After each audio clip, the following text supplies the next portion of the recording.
And I was very depressed and contemplated suicide. And then I, of course, met Daryl. He saved my life. That's Scott Shepard. He was a leader in the Ku Klux Klan in Mississippi. And this is Jeff Schoep, who was the head of what was, at the time, the country's largest neo-Nazi organization. I should have explained a little more about Daryl. One of the things he does is he reaches out and he de-radicalizes people. So he has personally, by himself, de-radicalized about 200 Klansmen. This is Daryl Davis. He's the man they're talking about. Daryl became obsessed with understanding racism after he was targeted as a kid for being black. He had a major question he needed answered.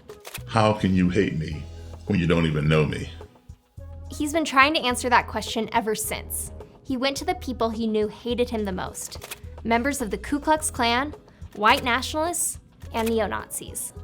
I had never gone in with the intention of changing anybody or even becoming their friend. You and I have both heard a tiger doesn't change his stripes, a leopard doesn't change his spots. So why would I think that a Klansman would change his robe and hood? How do we learn to hate? And then, if we do, is it possible to unlearn it? Everyone I talked to said yes. But how? That's the question. I'm Erica Evans, a reporter with the Deseret News. Can we talk? How do you change the mind of a racist?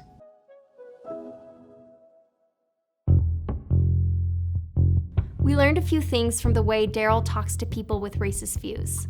Racism is nuanced and complex. There's a lot of work to be done to address it, and this is just one man's approach. But Daryl believes in the power of his process to help change the minds of even the most extreme people. And we can all apply these principles when talking to those we disagree with. The first thing Daryl does is he starts a conversation. It was spring 1968, and he was in a parade in Massachusetts with his Cub Scout troop. All of a sudden I was getting hit with bottles and soda pop cans. I thought somebody did not like the Scouts. That's how naive I was. My troop leaders came running over and covered me with their bodies and escorted me quickly out of the danger. And nobody else was getting this kind of treatment. So when I got home, my mother and father were not at the march. I told them what happened, and they sat me down, and then they explained to me what racism was.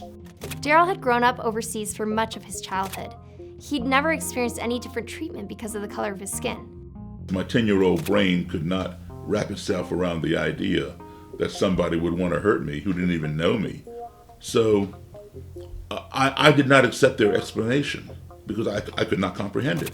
But after that experience, the existence of racism became increasingly undeniable for Daryl.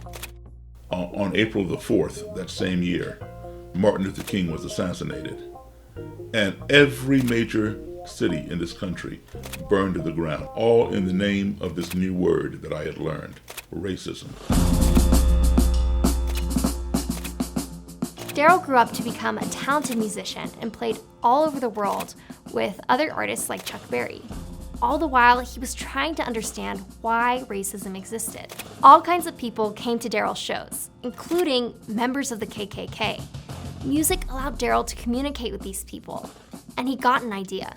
Who better to ask that question of than to ask somebody who would go so far as to join an organization that practices hating people who don't look like them and who don't believe as they believe? Some couldn't give him a good answer. Daryl has helped change the minds of more than 200 white supremacists.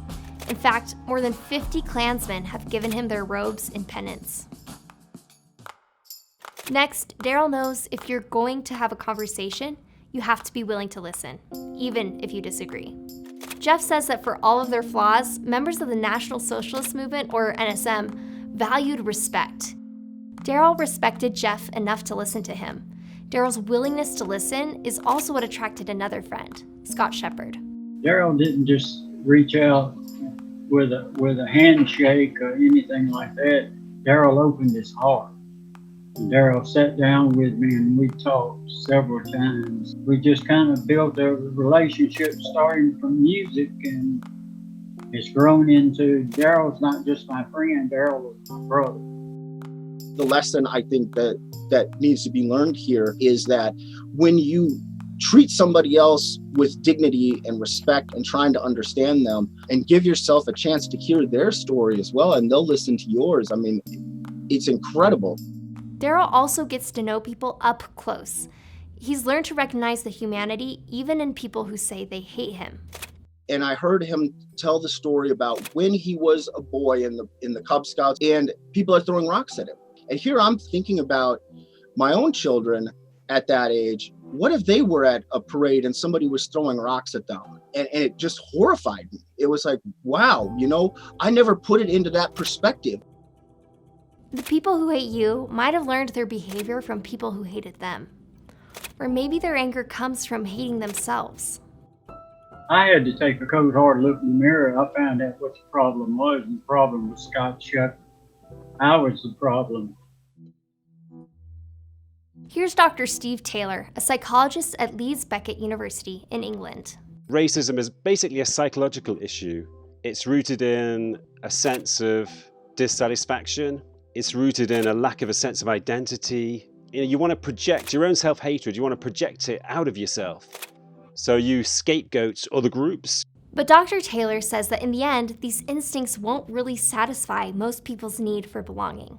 We are primed to connect. So when you meet people from other races or other ethnic groups, racists are sometimes surprised. They sometimes say, well, they're actually good people. They're no different to me and you. So that in itself brings a kind of conflict. You realize that your racism is based on false principles. And finally, Daryl knows it's important to be patient. Change doesn't happen overnight. Many people he met took years to turn away from their racist beliefs. Jeff started having doubts about his beliefs a few years before he actually left the neo-Nazi movement and started speaking out against them. To reach the people that are there, listening is huge. That, for me, was the first seed that was planted. And even after Scott left the Klan, it took a lot of courage for him not to go back. He struggled with how to transition to life outside the group. Right before he reached out to Daryl, Scott got very sick and was hospitalized. He said it was one of the lowest points in his life. He realized he was wrong. Hate will eat you alive. It will eat you alive. But when I finally did meet with him in person, it was as though I'd known this guy, for almost my whole life, and we've become brothers. But can people like Scott and Jeff really change? There are people who will go to their grave being hateful and violent and racist. There's absolutely no change in them whatsoever. But many of the people that I've sat down with have those same feelings. There is the opportunity to plant a seed, and it requires a lot of water, a lot of nurturing that seed to make it grow. Now Scott and Daryl give speeches together.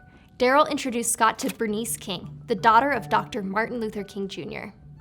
He is a force for good. He is the definition of what he calls himself, the reformed racist. And I'm proud to call Scott Shepherd my brother. Daryl, he saved my life. Daryl sees what's happening in the country today, and he realizes there's a lot to do. But he's optimistic that change can happen. People today are still very racist. Not everybody. It's getting better. As I told you before, the page is turning. But we're not to the end of the book. We're not even to the end of the chapter yet. But at least we're getting there. If the question is, can you change the mind of a racist?